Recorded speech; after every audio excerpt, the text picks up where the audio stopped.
Good afternoon. Well, the big question is the electric dream all over for Porsche? This is the Telegraph today. Porsche scraps electric car targets as demand slumps. The company boss has insisted the marque would stay true to its 80% EV goal, but he's decided that ain't going to work for them.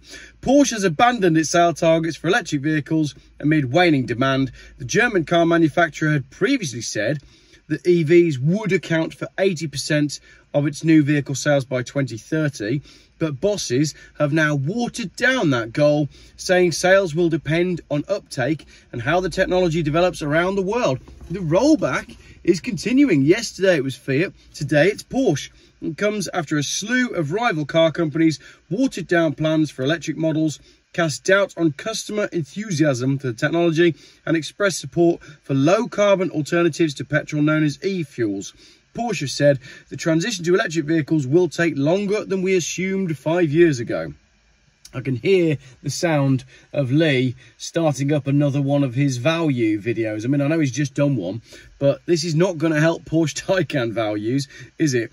Our product strategy, said Porsche, is set up such that we could deliver over 80% of our vehicles as all electric in 2030, dependent on customer demand and the development of electromobility. So he's saying they are tooled up, they are ready to make these EVs, but at the minute, they're just putting the kibosh on it because it's not working. Oliver Bloom, Porsche's chief exec, said as recently as March that the company would stay true to the target. However, Porsche has also been keen to emphasise its ability to react to swings in demand, with its factory in Leipzig capable of making fully electric cars, plug-in hybrids and combustion engines on one production line. This is a bit awkward considering Porsche have announced that they're doing an electric Boxster.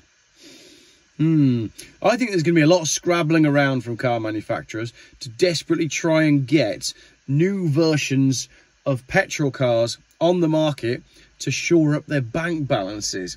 Car makers including Mercedes-Benz and Renault have scaled back their EV targets in recent months, and even Tesla has softened its sales forecast amid signs consumers are reluctant to make the switch from petrol and diesel models.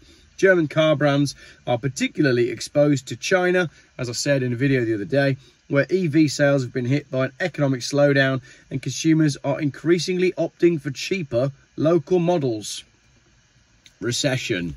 Despite the lag in demand, Jaguar this month said that they are finished as a brand and will be collapsing in the coming years. No, they didn't. Jaguar said they will push ahead with its switch to electric-only models, with only one combustion engine vehicle to remain in production by the end of the year. Did that video last week. Goodbye, Jaguar. It was nice knowing you. Porsche, meanwhile, is among several companies to have started production of e-fuel, synthetic petrol made using hydrogen generated with a renewable power source. Sounds expensive. That's not going to be for me and you, is it? Which is what worries me.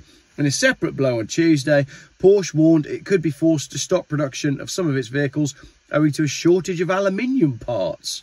This is new to me. A shortage of aluminium. Great. That's another thing to look forward to. The luxury car maker blamed flooding at a factory run by a key European supplier, which has affected output of aluminium components used in all Porsche vehicles. The facility could be affected for several weeks after the supplier declared force majeure, a clause in the contracts that protects companies prevented from doing business by events beyond their control. Force majeure is like a get-out-of-jail-free card for anything, isn't it? The setback prompted Porsche to downgrade the forecast for the full year. The Stuttgart-based company now expects revenue of between 39 billion and 40 billion, down from 40 and 42 billion. Porsche also revised its forecasted profit margin to 15%, whereas previously it was 17%. Let's have some very quick comments on this quick video that I've just decided to make. Top comments. Sooner or later, even the dimmest politician, perhaps even our own loony Ed Miliband, will realise that people don't want EVs and that trying to scare or coerce them into buying them is a huge vote loser. Not that elections are real. The same goes for wind farms and solar farms. I do have this video on the way about how much microplastic is dropping off of the wind turbine blades directly into either the land or oceans, and there is a study that is linking wind farms to the death of whales. Save the whales. Don't save the whales. Of course, I'm assuming that people do have an alternative party with sensible policies to vote for. That's where Reform comes in for the UK and a host of populist parties elsewhere, and of course Trump's Republicans in the USA. That is the top comment currently on there. Let's have another one. They're all just arguing with each other now. Let consumers and the market decide, not a bunch of ideological bureaucrats, captured science and dodgy computer modelers. Great comment, Graham. Thank you very much for that one. Let the market decide. I'm all up for having electric cars in the market alongside petrol and diesel, but if they cannot compete, if they cannot stand on their own 2 feet, if an electric car and a petrol car and a diesel car are all next to each other at exactly the same price with no incentives and no tax breaks and no government dodginess trying to sell them, does the electric car sell over the petrol or the diesel? Well, the answer is no. Let the electric cars compete on a fair playing field with petrol and diesel, and let's see what happens. Right, coming up next, what was the thing that Renault said? Renault said the same. In March, they said, we're definitely going all electric.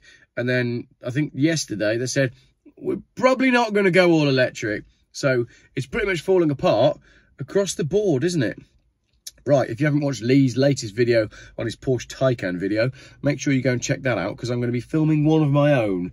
I'm going to add up the amount of money that I sold each of the cars that I used for each challenge that we did against this Porsche Taycan and see who ended up better off. Spoiler alert. It's not the man with the 120 grand Porsche. Thank you very much for watching this quick video.